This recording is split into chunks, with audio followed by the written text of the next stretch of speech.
বিসমিল্লাহির রহমানির রহিম। আসসালামু আলাইকুম। শুভ সকাল। কেমন আছেন আমার প্রিয় বন্ধুরা? আশা করি আল্লাহর অশেষ রহমতে অনেক অনেক ভালো আছেন। আমিও আলহামদুলিল্লাহ আপনাদের সকলের দোয়ায় ও আল্লাহর রহমতে অনেক ভালো আছি। তো আজকে অনেক সকালে ঘুম থেকে উঠে আমার বাসি সব কাজ করা শেষ। তো আজ সকাল সকালে আমি আপনাদের সাথে একটি জিনিস শেয়ার করব। সেটা হলো এই যে দেখতেছেন, এটা হলো আমি যে রান্না করে যে পেঁয়াজের খোসাগুলো থাকে, আমি এর আগে একটা ভিডিওতে বলেছিলাম যে আমি রান্না করার সময় পেঁয়াজের যে খোসাগুলো থাকে ওগুলো ছাড়িয়ে আলাদা একটা শপিং ব্যাগে রেখে দেই। পরবর্তীতে এটা দিয়ে আমি কি করি আপনাদের সাথে তা শেয়ার করব। তো সেটা তো আর করা হয়নি, তো আজকে ভাবলাম যে এই ভিডিওটা আমি আপনাদের সাথে শেয়ার করি। তো পেঁয়াজের খোসাটা আমি 3 দিন আগে ভিজিয়ে রেখেছিলাম। তো ভিজিয়ে রাখার পরে দেখেন এরকম কালার হয়েছে এই পানিটা। এখন আমি যেটার মধ্যে রেখেছিলাম যতটুকু পানি দিয়ে তার ডাবল পানি এটার সাথে মেশাবো। তো আমার মেশানো হয়ে গেছে। এখন যে গাছগুলোতে ফুল বা ফল ধরে সে গাছগুলোতে আমি এই পানিগুলো দিয়ে দেব। এটা গাছের জন্য অনেক উপকারী। এটা আমি অনেক আগে থেকে এই জিনিসটা ব্যবহার করি। অনেক কাজ দেয় গাছে। আর মাঝে মাঝে চাল দেওয়ার যে পানিটা থাকে সেটাও যে টবের মধ্যে রাখা যে গাছগুলো সেগুলোর মধ্যে দিলে অনেক ভালো হয়। তো আমি এই পেঁয়াজের খোসা ভিজানো এই পানিটা দিই, আবার মাঝে মাঝে ভাতের মাড় দিয়ে তার মধ্যে যতটুক ভাতের মাড় দিই তার চেয়ে 4 গুণ বেশি পানি মিশিয়ে সেটাও দিই। তো পেঁয়াজের খোসাটা আমি কখনোই ফেলে দিই না, এই কাজে লাগাই। তো যে গাছে ফল ধরে, যেমন আমার লাউ গাছে এখন লাউ ধরতেছে, এটা অনেক কাজ দিবে, ভালো ফলন দেয়। আর ফুল গাছে দেই যে ফুলগুলো খুব সুন্দর ফুল আসে। তো এগুলো আমার মাসে 2-1 বার দেওয়া হয়। দেখা যায় যে 10-12 দিন পর পর এরকম আমি খোসাগুলো একত্র করে ভিজিয়ে রেখে সেই পানিগুলো গাছে ব্যবহার করি। এই যে বরবটির গাছে দিয়ে দিলাম, লাউ গাছে দিলাম, সিম গাছে দিতেছি।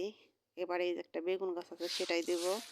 তার মধ্যে যে সেদিন মরিচের চারা লাগিয়েছিলাম সেটাই দিয়ে দিলাম। তারপর বড় যে মরিচের চারা আছে সেগুলোই দিছি। এই যে সিম গাছের মধ্যে দিয়ে দিতেছি। এটা হলো মিষ্টি লাউয়ের গাছ বুনেছিলাম, সেই গাছটাই যে হয়েছে মাশাআল্লাহ অনেক সুন্দর। এই গাছটা তো দিয়ে দিলাম। তো বন্ধুরা, আপনারা যদি চান তাহলে চাইলে কিন্তু এটা এভাবে দিতে পারেন। তো এই যে পান গাছের গুঁড়ে আবার ভাইবেন না যে আমি ওই পানিটা দিয়েছি, এটার মধ্যে সাদা পানি দিলাম, কারণ পান গাছে তো ফুল ফল কোনো প্রয়োজন নেই। এটাই আমি এমনি সাদা পানি যেটা সেটাই দিয়ে দিলাম। তো আমি ফুল গাছে ওই পানিটা ব্যবহার করি। তো অনেক ফুলের ভিড়ে আমার এই ফুলটা বেগুনি কালার, এই ফুলটা নিচে পড়ে গেছে। তো ওটাকে আমি খুব মিস করি। ঘুম থেকে উঠে ওই ফুলটা আমার আগে চোখে পড়তো। আগে যখন বাগানে কোনো ফুল না থাকে তখন ওই ফুলটা থাকে। এখন তো চন্দ্রমল্লিকা ফুটে গেছে। চন্দ্রমল্লিকার ভিড়ে অন্যান্য ফুল এখন আর চোখে পড়তে চায় না। এক চন্দ্রমল্লিকায় সারা উঠান একদম ঝলমলে করে রেখেছে, সবারই নজর এই ফুলের দিকে। আমারও খুব ভালো লাগে। তো আমি আজকে না, হয়তো আর 2-1 দিন পর আমি এই গাছগুলোর আরেকটু যত্ন নেব ভালো করে। সেটা আমি আপনাদের সাথে শেয়ার করব। অনেক দিন যাবৎ আমার এই গাছের গোড়ার যত্ন নেওয়া হয় না। উপরে আম গাছে থেকে অনেক পাতা ঝরে। তো সামনে যেগুলো পড়ে সেগুলো আমি ফেলে দেই, কিন্তু ভিতরে অনেক পাতাগুলো পড়ে আছে। তো ভিতরে ঢুকি না, যে গাছের ডালপালাগুলো নষ্ট হয়ে যাবে। গাঁদা ফুল আছে, যে একটু ধাক্কাধাক্কি করলে দেখা যায় যে গাছের ডালগুলো ভেঙে যায়। তারপরও আমি পরিষ্কার করব। তো হাত দিয়ে যতটুকু যা করা যায় করি আর কি। তো আমার বাহিরের সমস্ত কাজ শেষ। আমি বাহিরের সব কাজ সেরে তারপরে চলে এসেছি আমার রান্নাঘর। তো রান্নাঘরে যত্ন দেব। সকালে আমি যে রান্নাটা আছে আমার নাস্তা, সেটা আমি আজকে গ্যাসের চুলায় করব। তার জন্য আজকে আমি এই চুলাটা লেপে দেব, কারণ এই চুলার মধ্যে কয়দিন পিঠা বানানো হলো, আর একটু রান্না বান্নার একটু ধুম পড়লে দেখা যায় চুলাটা নষ্ট হয়ে যায়। চুলা ভাঙে নাই, কিন্তু চুলার কালারই জানি কেমন হয়ে গেছে, কেমন কালো কালো দেখতে, খুব খারাপ লাগে, আমার কাছে ভালো লাগে না।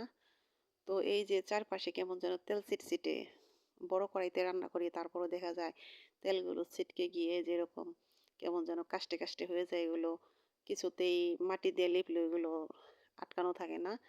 তো ভিজিয়ে রেখে আমি এটা ভালো করে চাইছে পরিষ্কার করে নিলাম। তো বন্ধুরা, সাজানো গোছানো পরিপাটি কাজ কার না ভালো লাগে? এটা আমাদের সবারই ভালো লাগে। আমরা যারা গৃহিণী, আমাদের এই কাজগুলা রুটিন মাফিক, এগুলো আমাদের করতেই হয়। আর এগুলো না করলে চলে না, এগুলো করতে আমরা বাধ্য। শুধু নিজেকে সুন্দর রাখার জন্য আয়নার সামনে দাঁড়ালে শুধু নিজেকে সুন্দরী মনে করলে সেটা সুন্দর নয়। একটা মেয়ের সৌন্দর্য তার পুরোটা একটা সংসার, বাড়ি, তার আপনজন সবকিছু মিলিয়ে কিন্তু একটা সৌন্দর্য ফুটে ওঠে একটা নারীর মাধ্যমে। তো যখন দেখলাম আমি শুধু নিজে সাজগোজ করলাম, সাথে আমার ছেলে দুটো অগোছালো, অসুন্দর। তো আমি খুব সুন্দর পরিপাটি হয়ে ঘুরে বেড়ালাম কিন্তু আমার বাড়িঘরের দিকে তাকালে ভালো লাগে না। অসুন্দর, অপরিষ্কার। তাহলে কিন্তু সেটা বেমানান। এটা আমি মনে করি। তো আমার ঘর বাড়ি, আমার ছেলে, আমার হাসব্যান্ড এগুলো চারপাশ সবকিছু পরিষ্কার পরিচ্ছন্ন থাকবে, পরিপাটি থাকবে। তার সাথে, সাথে আমি নিজেকেও পরিপাটি করে রাখবো।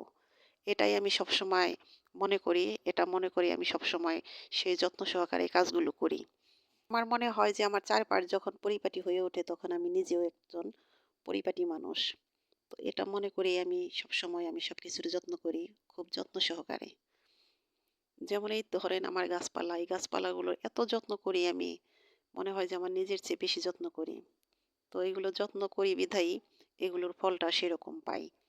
তো আর যদি যত্ন না করে এই গাছগুলো আহ, না উঠাতাম, না যত্ন করতাম তাহলে কিন্তু এত সুন্দর ফলন পেতাম না।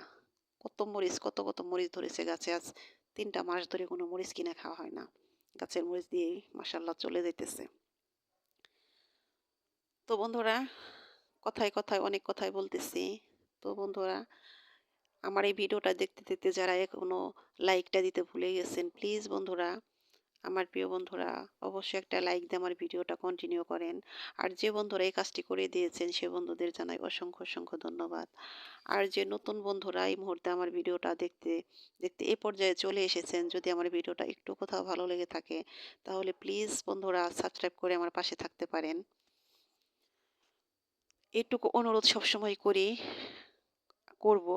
তো দেখা যায় যে যেদিন লাইকের কথা বলি সেদিন ভালোই লাইকটা পড়ে, আর যেদিন না বলি তাহলে সেদিন লাইক পড়ে না। লাইক ইদানিং অনেক কমে গেছে। হয়তো ভিডিওতে ঢুকে পড়েন, সেটা আর মনে থাকে না। তো বন্ধুরা, তাই তো বলতেছি ভিডিওটা দেখার শুরুতেই একটা লাইক দিয়ে ভিডিওটা দেখা শুরু করবেন। তো আমি যখন প্রথম অবস্থাতে ভিডিওটা দেখতাম, ভিডিওতে ঢুকতাম, অনেকেরই এরকম হয়েছে যে ভিডিওতে দেখতে দেখতে শেষ হয়ে গেছে, লাইক দিতে ভুলে গেছি।